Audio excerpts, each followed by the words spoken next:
Celia.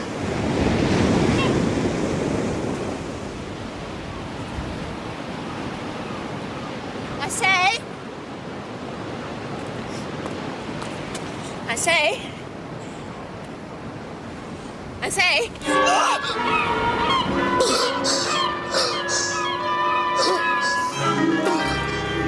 And you saw nobody apart from the woman and the man lying down. Ain't I telling you I never looked? What were you doing off the grinders that day? He is certainly lying, Inspector. But about what and why? Oh, excuse me, sir, but there's a gentleman here from Seaham, a dealer in old coins. He saw the picture of Paul Alexis in the paper and thought you ought to know something.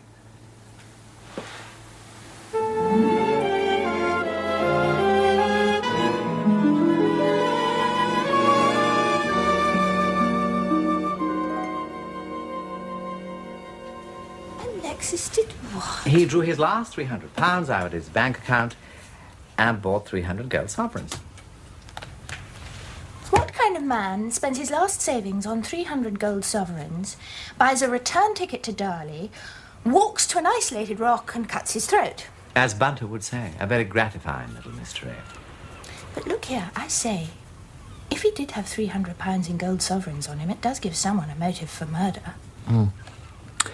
The inspector thinks that old Pollock rode into the shore, stole the money, and cut Alexis's throat.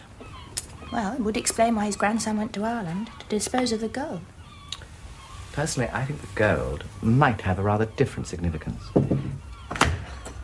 I hope I'm not intruding, Miss Vane, but I thought you and Lord Peter might like a nice cup of tea and some fancies. Well, that's very kind of you, Mrs. Lefranc. Oh, think nothing of it, my dear. I always say I'm not against my ladies seeing their gentlemen friends, nor contrariwise, provided there's no trouble caused. Mrs. Lefranc, according to what Miss Vane has told me, you knew Paul Alexis pretty well. Can you think of any reason why he might have wanted to commit suicide? Indeed, my lord, I cannot. And you could have knocked me down with a feather. Why, only the night before he was in such spirits, laughing and joking he was and talking wild. He just had one of them foreign letters. Oh. All stuck over with foreign stamps and addressed in funny handwriting. He used to get so excited when one of them came. He was just like a little boy. Ma used to say, when my ship comes in, I'll give you a tiara stuck full of diamonds and make you housekeeper to royalty. Royalty? I think that was just his way of talking. And one of these letters arrived just before... So it did. And it must have been a long one, for he was shut in this very room that Tuesday night. Hours and hours he was, poring over it.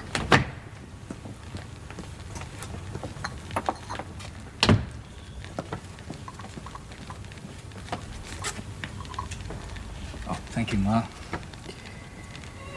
You know, Ma, one of these days you'll find that I've spread my wings and flown away. Drink your tea.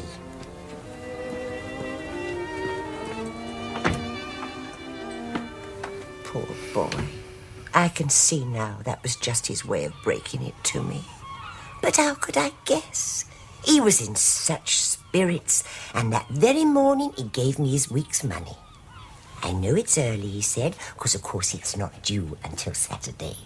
But if I give it to you now, it'll be safe. Then out he went. And I never saw him again. Oh, here's your latchkey, dear. I had a new one cut because poor Mr. Alexis took his away with him when he went. Well, drink your tea while it's hot and enjoy your fancies. Thank you. Oh, my lord. High spirits, took his latchkey, to say nothing, a binary return ticket. But he did pay her a week's lodgings before it was due, which suggests to me that he knew he wasn't coming back. I'm still putting my shirt on murder. I've brought a little list of suspects. I thought it might help to go through them. Oh, by all means. First of all, Perkins, thank you. The hiker. That was his name, wasn't it? Oh, yes. The man I met on the road who was so terrified of encountering the murderer, he turned and walked back with me to Darley. Unless he was the murderer and wanted to keep an eye on you. I suppose that's possible. He did appear rather unexpectedly, and then disappear just as soon as I got to Darley to telephone the police. You don't think that he and Bright could be one and the same? Oh, no. No, definitely not. Perkins was thin and weedy, but he was quite a different build. And he certainly didn't have one shoulder higher than the other. Well, then, number 2 is Mr. Bright, the itinerant barber, in possession of the razor, and gives a very unconvincing story of conveying it to Alexis. A funny way he had of talking. Quick. And sort of poetic, you know. So he put the razor in his pocket. And he said, "Funny we should meet tonight. 2 minds with but a single thought." And then off he went. Have a fancy. Oh, no thanks. Number 3. Old Pollock, the fisherman. If his grandson ever gets back from Ireland, we might find out what he was doing off the grinders that day. You think that's important? Only if it prevented him from speaking the truth about who was on the shore. I see. Number 4 must be Haviland Martin. Yes. Your mysterious camper. He arrived just before the death and left just after. Are we anywhere near Darley? Yes, 10 minutes down the road. First right, half a mile inland. He deliberately chose a campsite right by the sea. With access to a horse that could have conveyed him to the Flatiron Rock? But surely I'd have seen the horse from down on the beach. Not if he'd slapped it on the rump and sent it home. And then, seen you approaching, hid in the niche in the rock. Well, then why didn't old Pollock see him from his fishing boat? Ah, maybe he did see him and he's lying. So, Haviland Martin is our favourite so far.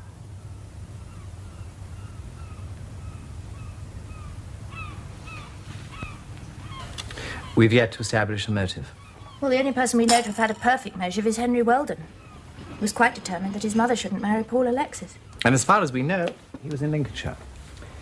However, Bunter, at my suggestion, is taking the liberty of checking up on our Mr. Weldon. Oh, well, I might beat him to it. I'm going to do a little private detecting myself. Oh. Henry Weldon has invited me out tomorrow. With his mother. I think he wants to pump me. But I shall pump him instead. I shall buy a big hat and a flowery dress and high-heeled shoes and vamp him. What an appalling idea. No, not really. After all, it's in my interest to establish whether or not he's a possible murderer. You've left out one suspect. Harriet Vane. Recently tried for the murder of her lover and acquitted by the skin of her teeth. Says she saw Alexis dead at around 2 o'clock, but can bring no evidence to prove she didn't kill him.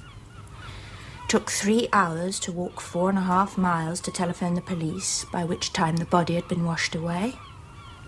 Claims to have met Perkins on the road, but can neither produce him nor any evidence that he exists. The police suspected her from the beginning, and probably still do. I'm sure they don't. You do realise they searched my room at the Resplendent? Did they, by God?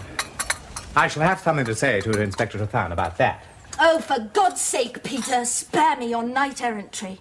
Do you think I have no wits? Do you think I don't know why you came galloping down here at 5 minutes' notice?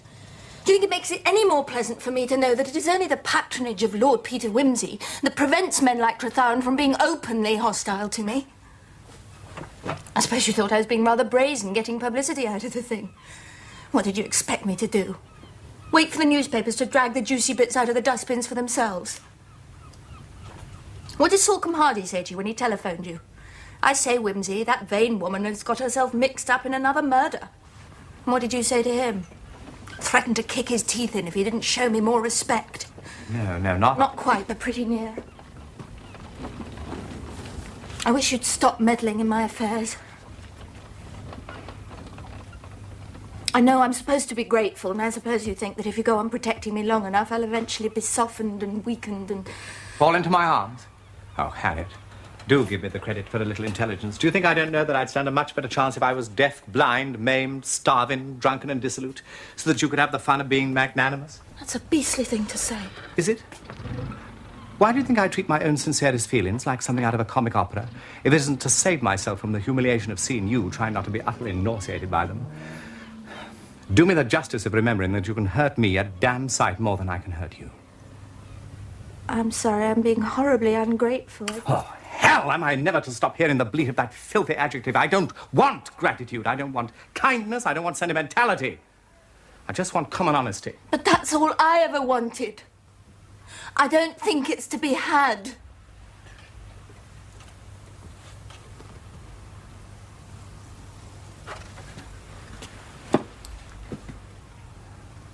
Harriet, I do understand. I know that you don't want ever again to be dependent on another person for your happiness. That's true. That's the truest thing you've ever said. All right. I can accept that. But you've got to play the game. Don't force an emotional situation and then blame me for it. I don't want any situation. I just want to be left in peace. But you're not a peaceful person. You'll always make trouble. Why not fight it out on equal terms and enjoy it? I'm a bonny fighter. Well, all right. But it all sounds so dreary and exhausting. Oh, Harriet, don't say that. Harriet, darling, beast, angel, vixen, don't say that. Call me anything you like, but not dreary, not like one of those things you find in clubs. Here, take this one. It's much bigger and quite clean. Don't tell me I've been boring you interminably all this time. You once said that if anybody married me, it would be for the pleasure of hearing me talk piffle. Well, I dare say that sort of thing palls after a while. Oh, I'm babbling. I know I'm babbling. What on earth am I to do about it? It's not fair. It's not fair. You always make me laugh. I can't fight. I'm too tired.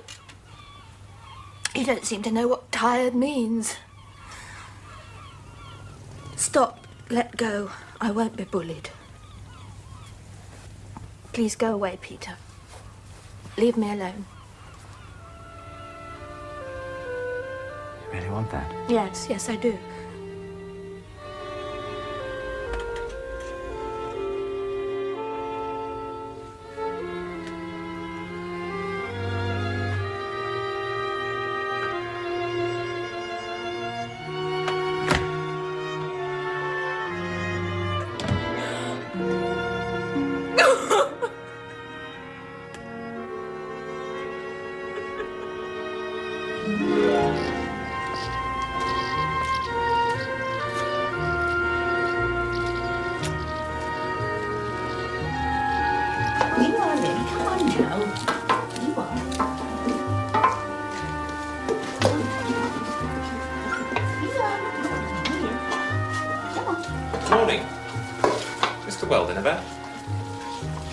You're from the bank, I suppose. No, I'm not, as a matter of fact. Mrs. Weldon, is it? Mrs. Stern. Mr. Weldon isn't married. I'm his housekeeper. Sorry. No, I just wanted to chat with Mr. Weldon about his insurance. Oh, why? Well, he isn't here, I'm afraid.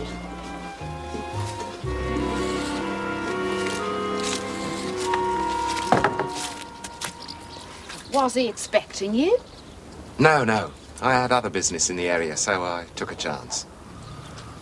You don't know when he'd be back then? I really couldn't say. His mother had a bit of trouble. You might have read about it. A gentleman friend of hers cut his throat on the beach. Oh, yes. I read about that in the paper. So Mr. Weldon had to go to Wivercoombe to be with her. Well, that would explain it. Farmers don't often leave the place, in my experience. Oh, Mr. Weldon gets away 2-3 days most every month. Really? Business or pleasure? I couldn't say. He's quite a sporting gentleman. He often goes to Newmarket, and he's very keen on them point-to-points. Good rider, is he? My husband, he's cowman here. He says there ain't nothing Mr. Weldon don't know about animals, but he don't know much about farming. I shouldn't have said that. Not at all. We can't all be good at everything. He leads quite a social life, then? Oh, no. They do say he's quite a one with the ladies, but I've never seen any sign of it here. No, Mr. Weldon lives very quiet. His mother used to visit, but she hasn't been here in the last year or two. And there was that bearded gentleman came to stay last June. Bearded, eh? I wonder if that might be a colleague of mine. Tall, slim chap, foreign. Oh, dear me, no. Quite respectable, Mr. Field was. Definitely not foreign. Wore a dark suit. More what you call a city gent. Oh, well. Mustn't waste any more of your time. Would you tell Mr. Weldon I called? Certainly. Oh, Mrs. Stern. Just for my own record, I did try and contact Mr. Weldon on, let's see, the 16th. That would have been the day that Mrs. Weldon's friend was found on the beach. Oh, no. He was away from home all that week, I remember. He got back here on a Thursday, then he had the letter from his mother and he had to set off again. I see. Tragic business, that.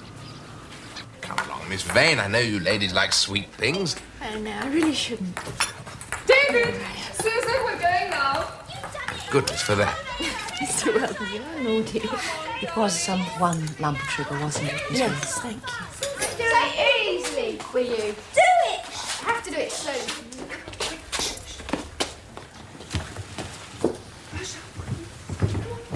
What a nice place this is.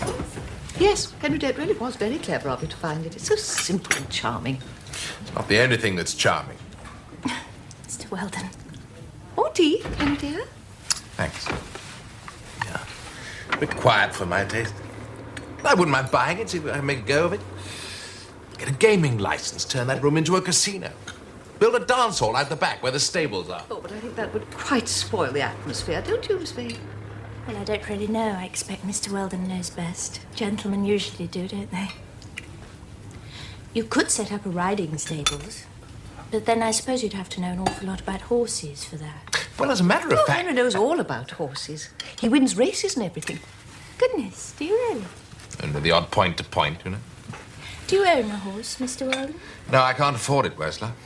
Oh, now, Henry, we're not going to talk about money when we're all having such a lovely time. Miss Vane, do have a Jap cake. They're just like the ones they make in the warming pan in Wilvercombe. I couldn't eat another bite, thank you. They don't actually make them in a warming pan. Mr. Weldon. How absurd you are. You know perfectly well the warming pan is a tea shop. Oh, he's such a tease, Miss Vane. Do you know, I believe that's the first time I've laughed since poor Paul's death. I can never forget him, even for a moment, but pain will get less. I know it will. Especially if dear Lord Peter can discover who murdered him. Yes, Mother. Would you like a game of ping-pong, Miss Vane? Mother will settle up, won't you? Oh, no, we can't leave Mrs. Oh, Weldon. nonsense. You young people go and enjoy yourselves. Waitress.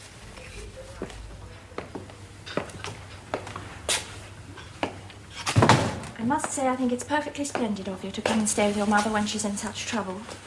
It can't be easy to leave the farm. No, it's a beastly nuisance, as a matter of fact.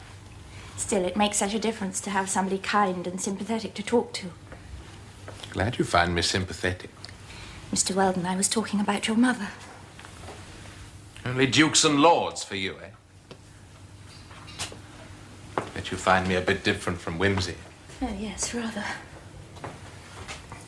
I say, it's a dashed awkward hat of yours. Oh, don't you like it? Oh, yes, it's topping. Suits you down to the ground, but does keep a fella at a distance. So I should hope. We are supposed to be playing ping-pong. Right. Shall we have a little practice first? Here goes.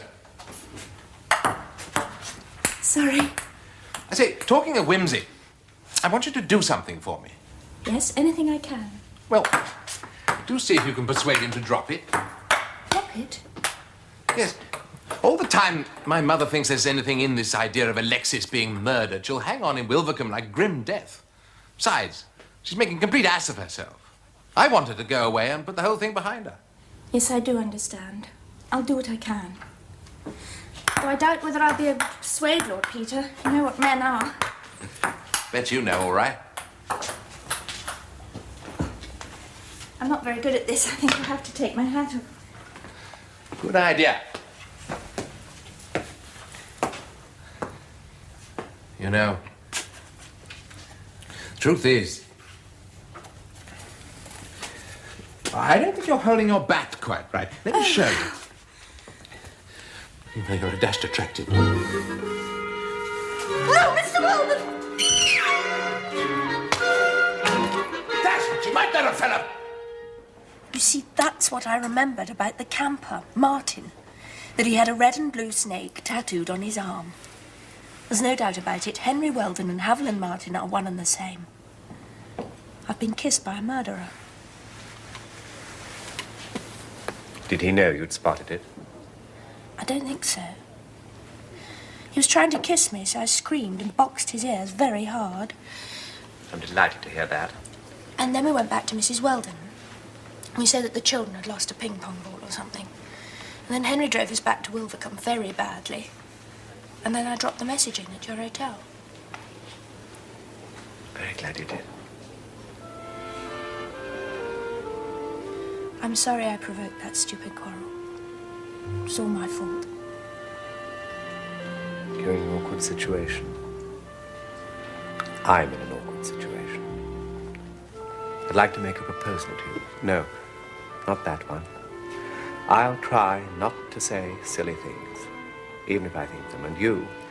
I'll try not to be stupid and ungracious, just because you once saved me from the gallows. And together, in a free and equal partnership, we will endeavor to solve this singularly fascinating murder. That a bargain? Should I spit on my hand? If you've been kissing Henry Weldon, I'd rather you didn't. But look here, surely the murder's solved. We're agreed Henry Weldon had the motive. He didn't want Alexis to get hold of his mother's money. Now we discover he's disguised himself as Haviland Martin, planted himself on a campsite not far from the scene of the crime. The case is solved. Shall I tell the police or you? I think you should. But not quite yet. I'd like to give Henry a bit of a surprise. You feeling brave? Not very.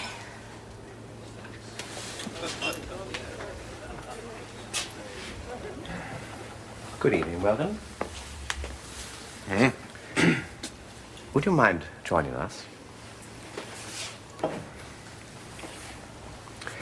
You gave Miss Vane quite a shock. What business is it of yours? I really think you ought to have told us that you'd met Miss Vane before. What are you talking about? Last Wednesday at Hinks Lane.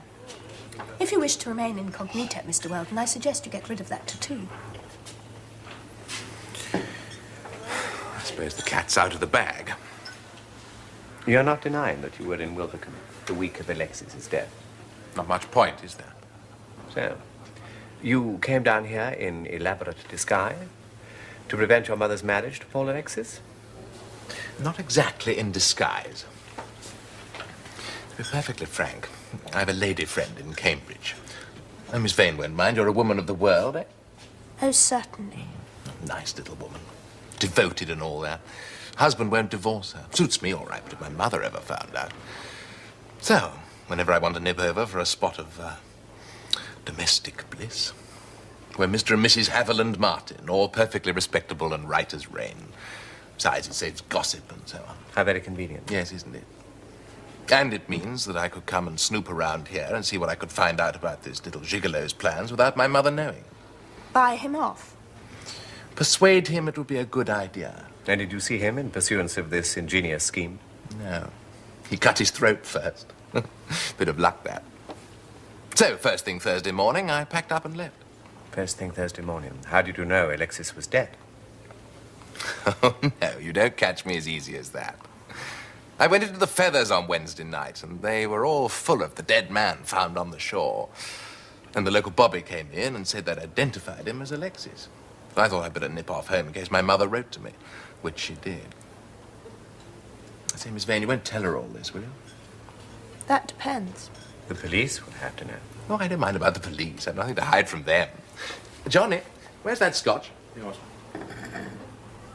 Now, perhaps you wouldn't mind giving an account of your movements on Wednesday last, October the 16th. Oh, no, rather not. All the details, as they say in the text stories, eh? Well, let's see. I had breakfast about 9 o'clock. Eggs and bacon, if you want to be particular. And then I thought I'd better be getting into Wilvercombe. Couldn't get that nasty little car to start again, so I thought I'd better get a lift. Oh, do you have any luck, sir? Yeah, almost at once. Very decent sort of woman in a big red open Bentley. Oh, do you know her name, sir? Oh, I never thought to ask. But I do remember the number of the car. Oh, really, sir? Well, rather a funny one, as a matter of fact. OI0101. I remember saying to this woman, it was rather unlucky to have a number like that, because if you wanted to do a bit of speeding, it might stick in a bobby's mind. Oi, oi, oi. We both laughed about that. Oi, oi, oi. Very amusing, sir. So, you got to Wilvercombe about what time? Oh, I flagged the lift just after 10. The good lady dropped me in the market square and asked if I'd like to be taken back to Darley. That was very civil of her, sir. Oh, well, we hit it off pretty well, you know. Dash fine-looking woman. Anyway, she said she had to leave just before 1 o'clock because she had a tennis party to go to in Heathbury that afternoon. So we arranged to meet in the market square at 10 to 1. So, you got to Wilvercombe between, what, 10, 10:30? And then? No, I wandered down to the Winter Gardens. I knew my mother was in the habit of going to the band concert, and I wanted to make sure I'd be in the clear up at the hotel with the gigolo. Sure enough, there she was, so I dodged in the back row. Dodged? But you were in disguise, sir. Ah, well, dark glasses and a wig and a moustache might be all right for other people, but I couldn't chance it with the old mother love and all that. So you didn't stay for the concert? Oh, yes, I stayed for the first half. I bought a program. I've got it somewhere. I'll let you have it. It won't do you any good. It's all that silly classical nonsense. And just as the first half was supposed to be finished, dash, they didn't play something extra. Bach's Air for a G-string or something. Anyway, at half-time, I made sure my mother was going to stay on, and then I disappeared off up to the Resplendent to look for the gigolo. And did you see him, sir? No, he never showed. I waited for some time, but he never made an appearance, so I decided to call it a day. And met the lady with the big red Bentley. Right. Oh, I got there early, so I bought some collars at a shop in the market square near the War Memorial. Half a mo, I've got the receipt somewhere. You know how one puts these things away. Yeah, here it is. Yeah, Gents Outfitter, Wilvercombe. It's even got the date on it, look.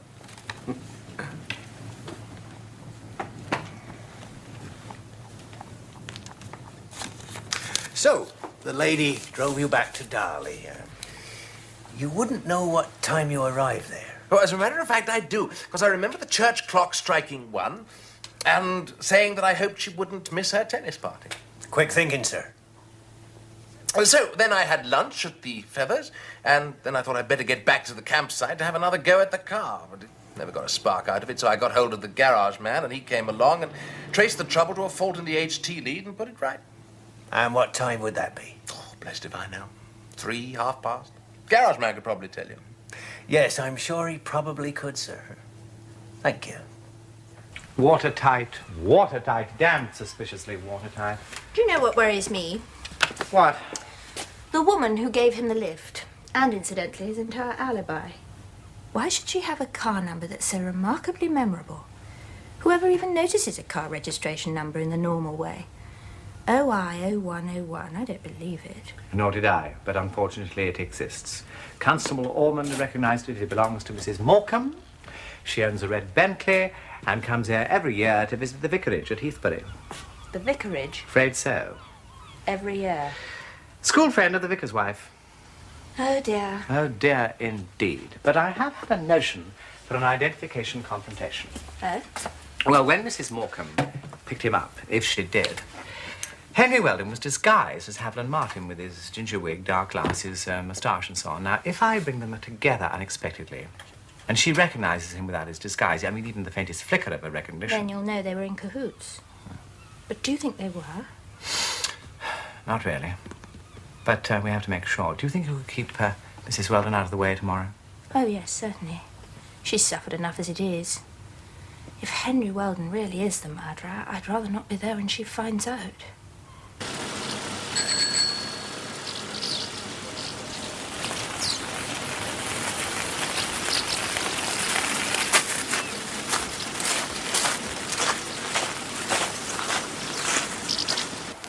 You say that you and Lord Peter have discovered something.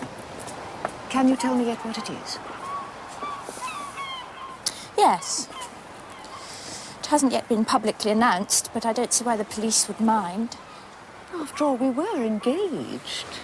Yes. It appears that poor Alexis had £300 in his bank account, and that just a few days before his death, he drew it all out and bought 300 gold sovereigns. Rather an extraordinary thing to do. Of course. I see it all. Really? Oh, yes. My dear Paul was always so conscious of the fact that I had more money than he did, and he was such a child. He drew out all his money and bought that gold as a wedding present for me. Oh.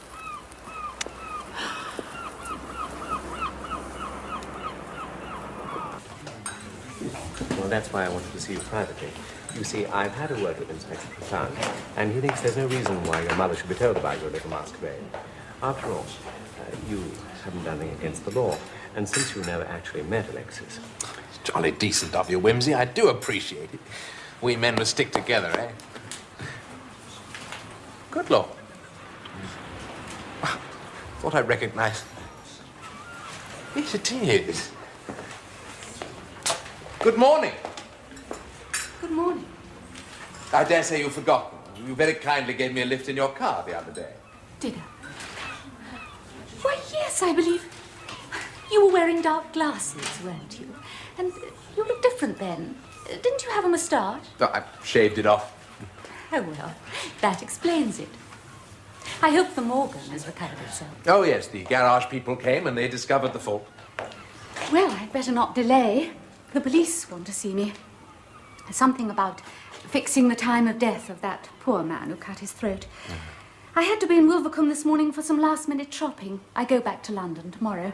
So the inspector suggested that we should meet here. Better than the police station, eh? Oh, yes. I was quite alarmed when this nice young constable came to the vicarage. Afraid they were going to have me up for speeding. Oi, oi, oi. Oh, yes. Oi, oi, oi. Too sweet. Well, good morning. What an extraordinary thing. Why didn't the police tell me they'd found her? Oh, I expect they wanted to speak to her first. Check on my alibi, eh? Oh, well, no trouble about that. Oh, no, Inspector, no doubt at all. That's the gentleman I gave the lift to last Wednesday. He was wearing dark glasses then, and he had whiskers. But as soon as I looked at him more closely... And besides, he made some silly joke about the number of my car, and we both laughed at it. You know how one does. And he mentioned it again just now. No one else could have known about that. Yes. And you picked him up just outside Darley at... Must have been about 10 o'clock. And I dropped him in Wilvercombe and arranged to pick him up again at 1:45, which I did. And dropped him again in Darley? At 1 o'clock. I know that because I was going to a tennis party at Colonel Cranton's, and I remember I looked at my watch and decided that I'd just enough time to get back to Heathbury, have luncheon, and change. Yes. Well, thank you very much, madam, for your assistance. Oh, perhaps you wouldn't mind giving me your address in London? No, of course not. It's 70 Park Grove, Kensington. Well, I suppose I'd better get on with my shopping. You haven't found that poor man's body yet? No, madam, not yet.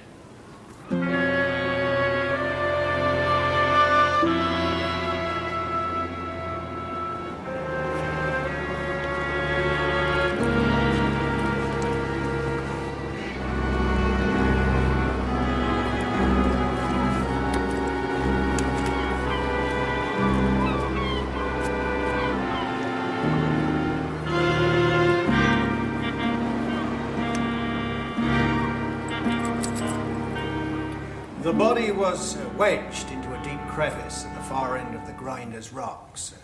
Normally it would have floated free, but 'twas heavily weighted down with a cash belt containing £300 worth of gold. Was anything else found on the body? There was a passport, sir, recently visaed for France.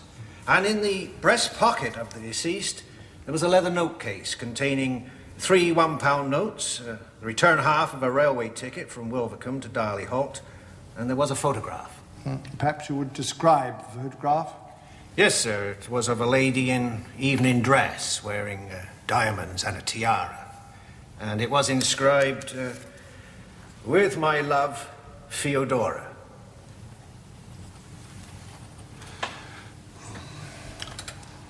You don't know the identity of this lady? Inquiries are proceeding, sir. Oh, quite. There was one other document in the note case, a single sheet of paper, covered with writing in purple ink. Purple? It is badly stained with blood and seawater, and appears to be written in code. Code, I see. Thank you. I take it you've not yet succeeded in deciphering this code? No, sir. Oh, quite. Thank you, Chief. I gather we have a witness to the original discovery of the body on the shore. You said that when you examined the corpse, which was soon after 2 p.m., the blood was liquid. Yes. I handled the sleeves and the front of the coat and the gloves, and they were soaked in blood. They felt limp and wet, and they weren't stiff at all. Were they sticky? No. They appeared to have been soaked in fresh blood. In your opinion, Dr. Fenchurch, what was the cause of death? Acute hemorrhage, coupled with the severance of the respiratory tract. Now, you've heard Miss Vane's account of her discovery of the body and her statement that at 10 minutes past 2, the blood was still liquid. What inference do you draw as regards the time of death? It would have occurred within a very few minutes before she found the body.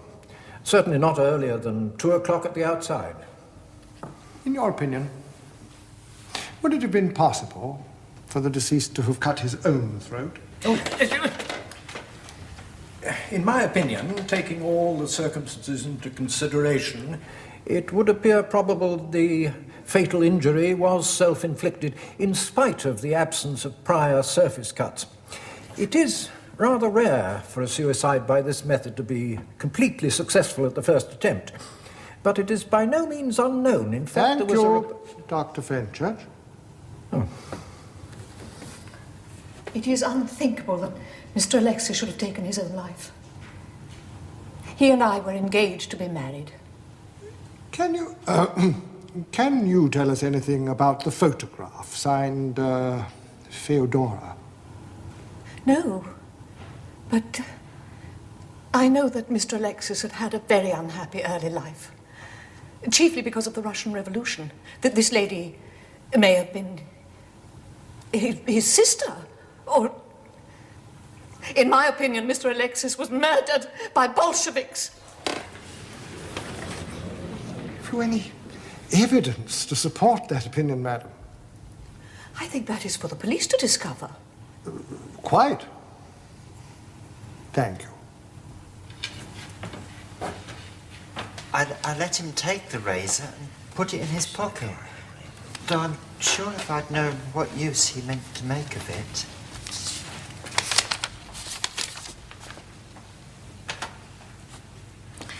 You said this meeting with the deceased took place at midnight with the water lapping against the esplanade. Yes, sir. Would it surprise you to know that at midnight on that particular night it was low tide and the water would have been nowhere near the wall of the esplanade? I could have been mistaken. There. What did I say? I mean about the water, the waves. I'd been there a long time. But everything else happened just as I said. I gave the razor to the man I now know to have been Mr. Alexis. I'm very sorry to say it, but I did. Very well. You may stand down.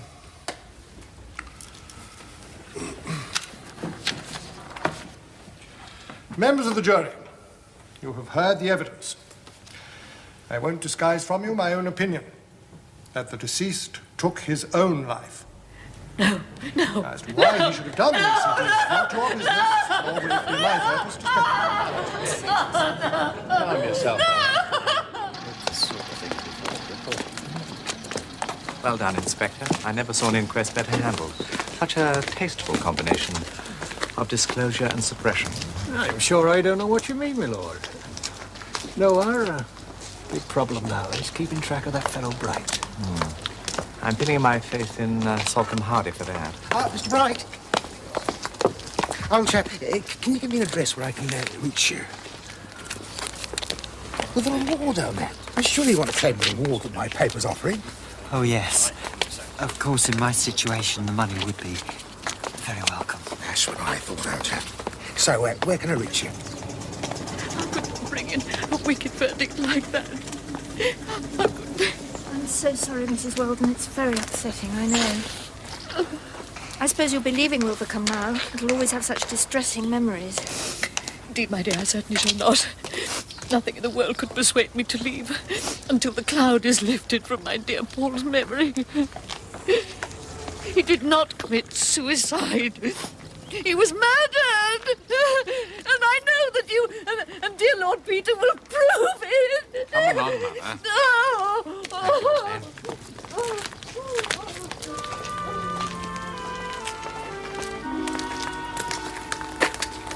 She can't know that if we are to clear Alexis's name of suicide, we have to break her son's alibi. Yeah, poor woman. Do you think we can? To our damnedest. What I can't understand is why Henry looks so surprised when the time of death is given as 2 o'clock.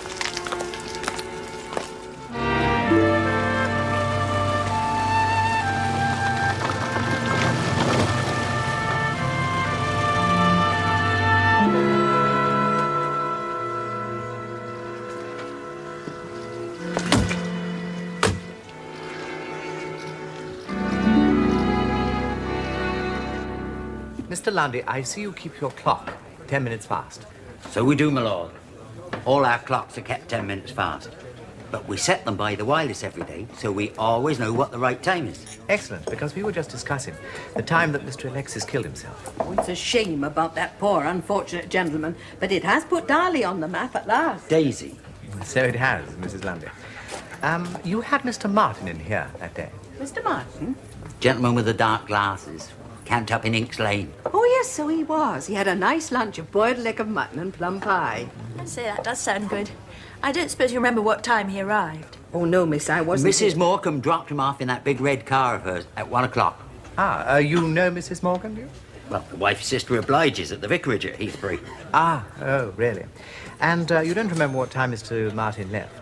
He left about 1:30. Well, as near as makes no difference. I remember because I'd arranged to meet my sister and I thought I was going to be late. So he had his lunch rather quickly? Yes, so he did, miss. He said he had to get back to Inks Lane to have his car fixed. So 1:30, off he went. Oh. Well, thank you, Mrs. Lundy. We must come and try some of that boiled mutton ourselves one day. Thank you, my lord. Thank you, miss. And rename it Humble Pie.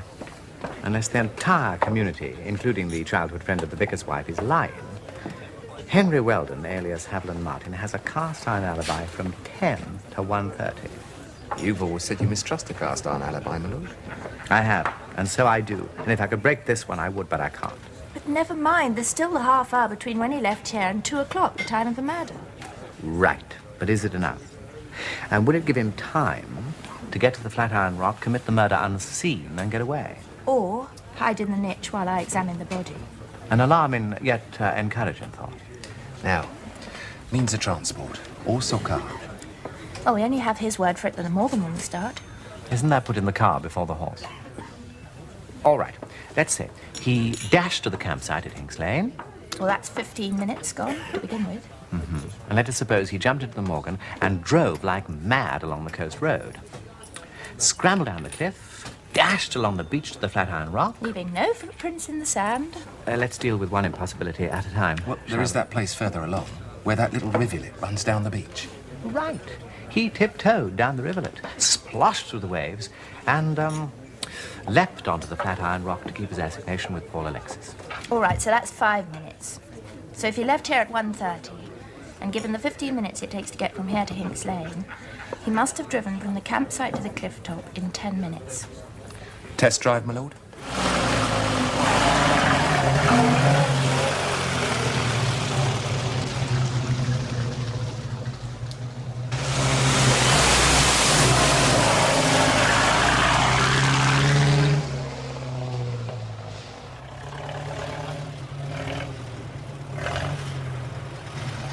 Ready, Bunter? Ready, my lord? Go!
12 minutes, 20 seconds. At an average speed of about 30 miles an hour, my lord. Which is all very well if you're in a Lagonda.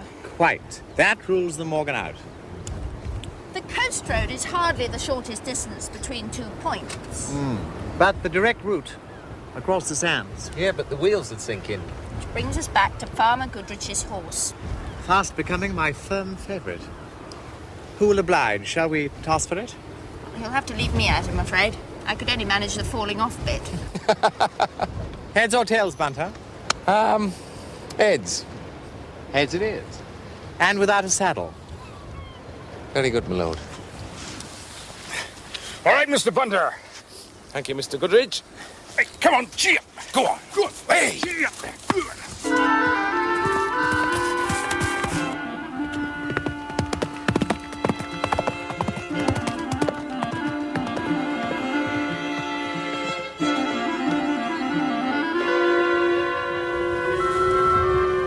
Can you see him?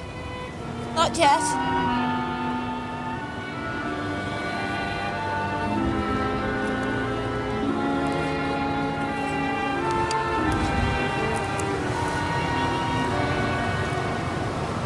Harriet, Yes? we know there's a flaw in this theory. We do. On the fatal day, you arrived 2 o'clockish, Yes. and the tide was right out, starting to come in. Yes. And you could see the dead man's footprints on the sand. Yes. Hoof marks from the water's edge to the bottom of the rock. There weren't any, were there?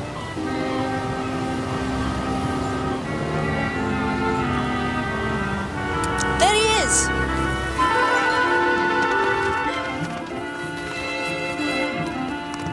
Well done, Bunter. Well done.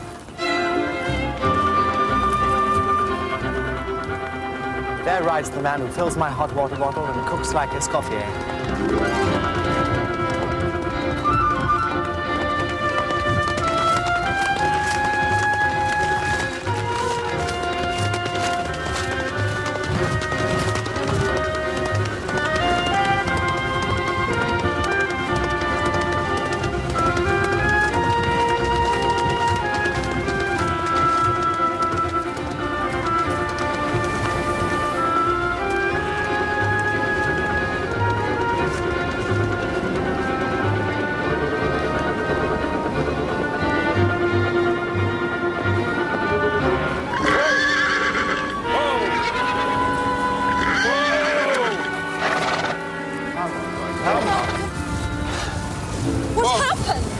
I don't know, miss. He just pulled up sudden as we approached the rock. Whoa. Come on, boy. Come on. There, boy. Don't. Please don't.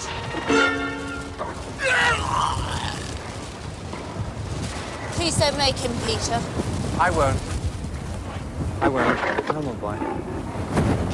Come. Well, hoof prints or not, this horse witnessed the murder.